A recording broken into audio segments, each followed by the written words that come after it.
Assalamualaikum warahmatullahi wabarakatuh. Perkenalkan, saya Idris Nurdin Halidi dari Universitas Kyai Haji Wahab Hasbullah Prodi Informatika semester 7. Di sini saya akan mempresentasikan hasil UAS saya yang berjudul Pengalihan Hak Lisensi Subjek Desain Industri. Yang pertama ada pengalihan hak. Nah, pengalihan hak itu pengalihan hak dalam konteks hal kekayaan intelektual HKI merujuk pada proses transfer atau pemberian hak-hak yang terkait dengan karya intelektual dari suatu pihak ke pihak lain. HKI mencakup hak-hak seperti hak cipta, hak paten, merek dagang, rahasia dagang, dan hak desain industri. Kemudian ada jenis-jenis pengalihan hak HKI. Yang pertama ada penjualan atau pemberian lisensi. Nah, penjualan yang dimaksud di sini adalah pemilik hak HKI dapat menjual hak tersebut kepada pihak lain. Dalam hal ini, hak kepemilikan sepenuhnya dialihkan ke pembeli. Terus lisensi sendiri adalah pemilik hak HKI dapat memberikan izin atau lisensi kepada pihak lain untuk menggunakan hak tersebut. Lisensi dapat bersifat eksklusif atau non-eksklusif. Yang kedua ada pewarisan. Nah, di hak pewarisan ini HKI dapat diwariskan kepada ahli waris jika pemilik asli meninggal dunia. Warisan ini dapat melibatkan hak cipta, paten atau hak HKI lainnya. Ketiga ada pertukaran dan perjanjian kontraktual. Pihak-pihak yang terlibat dalam HKI dapat membuat perjanjian kontraktual yang mengatur pengalihan hak. Hal ini dapat mencakup pembagian hasil penggunaan bersama hak atau aturan lainnya yang diatur dalam kontrak. Yang keempat ada pemberian jaminan atau biasa disebut dengan security interest. Dalam beberapa kasus, hak HKI dapat dijadikan sebagai jaminan untuk mendapatkan pinjam atau transaksi keuangan lainnya. Yang kelima, ada pengalihan hak cipta kolektif. Nah, dalam hal karya yang dikelola oleh organisasi pengelola kolektif seperti lembaga manajemen kolektif hak cipta, pengalihan hak dapat terjadi melalui perjanjian antar pencipta dan organisasi tersebut. Kemudian penting untuk dicatat bahwa setiap pengalihan hak HKI harus sesuai dengan peraturan hukum dan prosedur yang berlaku. Di poin kedua ada lisensi.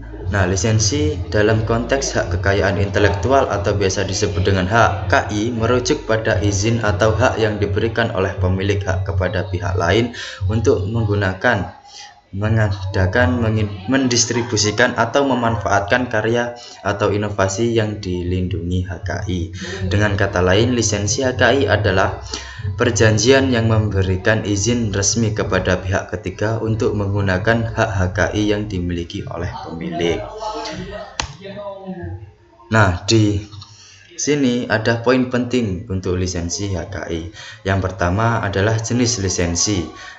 Di jenis lisensi ada dua, yaitu eksklusif dan non-eksklusif. Nah, eksklusif sendiri itu mempunyai arti penerima lisensi adalah satu-satunya pihak yang diberi hak untuk menggunakan HKI tersebut. Pemilik hak tidak dapat memberikan lisensi kepada pihak lain. Nah, sedangkan yang non-eksklusif, penerima lisensi memiliki hak untuk menggunakan HKI, tetapi memiliki hak dapat memberikan lisensi serupa kepada pihak lain atau menggunakan hak tersebut sendiri.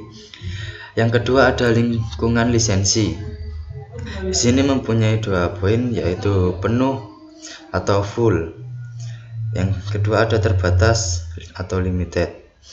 Yang dimaksud penuh di sini adalah penerima lisensi diberi hak untuk menggunakan seluruh lingkup hak HKI seperti hak cipta penuh atau hak paten penuh.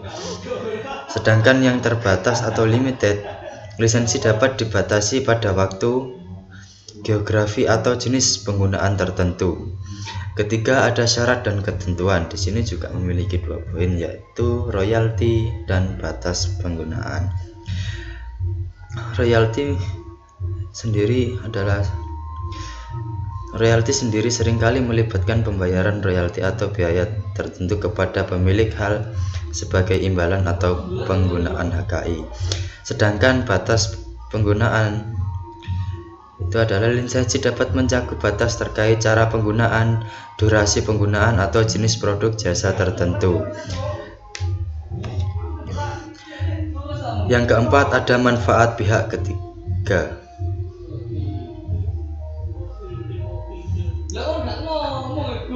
Yang kelima, ada manfaat pihak ketiga. Lisensi dapat memberikan manfaat kepada pihak ketiga seperti pengembangan perangkat lunak menggunakan teknologi tersebut dalam produk mereka. Kemudian yang terakhir, ada dokumentasi resmi. Lisensi HKI umumnya didokumentasi dalam bentuk perjanjian tertulis untuk memberikan kejelasan mengenai hak dan kewajiban kedua belah pihak. Lisensi HKI memainkan peran penting dalam memfasilitasi pertukaran pengetahuan, teknologi, dan karya seni sambil memberikan perlindungan kepada pemilik hak atas karyanya. Dan poin yang ketiga atau yang terakhir, ada subjek desain industri. Dalam konteks hak kekayaan intelektual HKI, subjek desain industri merujuk pada produk-produk atau barang-barang yang memiliki elemen estetika dan desain yang unik. Desain industri mencakup aspek-aspek visual dan estetika dari suatu produk yang dapat membedakan dari produk sejenis. Nah, poin subjek desain industri HKI. Yang pertama, ada desain barang. Yang dimaksud di sini adalah desain barang industri umumnya adalah barang-barang atau produk yang dihasilkan secara massal dan memiliki keunikan dalam desain visualnya. Yang kedua, ada estetika dan keunikan. Desain industri melibatkan elemen estetika, bentuk, warna, dan tata letak yang memberikan keunikan pada suatu produk.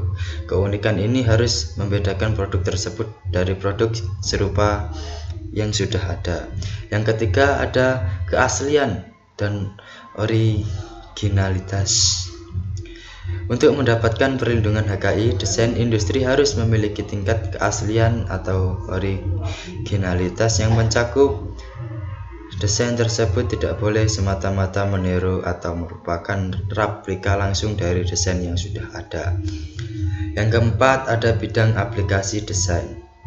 Di sini desain industri dapat mencakup berbagai bidang seperti desain perobotan, perangkatan elektronik, pakaian, kemasan, mainan, alat transportasi, dan lain sebagainya.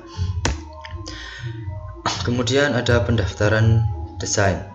Pemilik desain industri dapat mengajukan pendaftaran desain ini mendapatkan perlindungan hukum. Pendaftaran ini memungkinkan pemilik untuk melindungi dan eksklusif terhadap desain tersebut.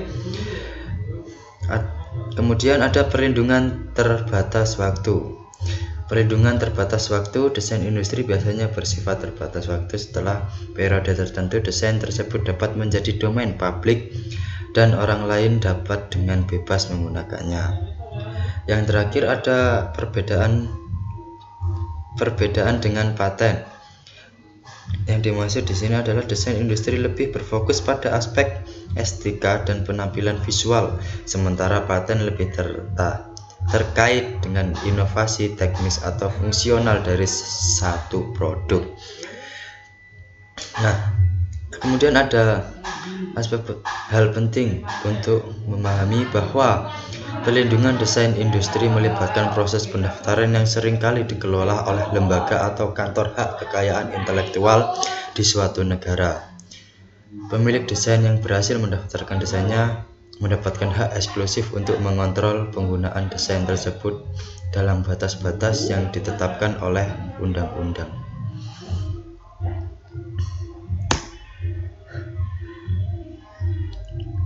Sudah selesai. Mungkin itu saja yang bisa saya sampaikan, kurang lebihnya saya mohon maaf. saya akhiri.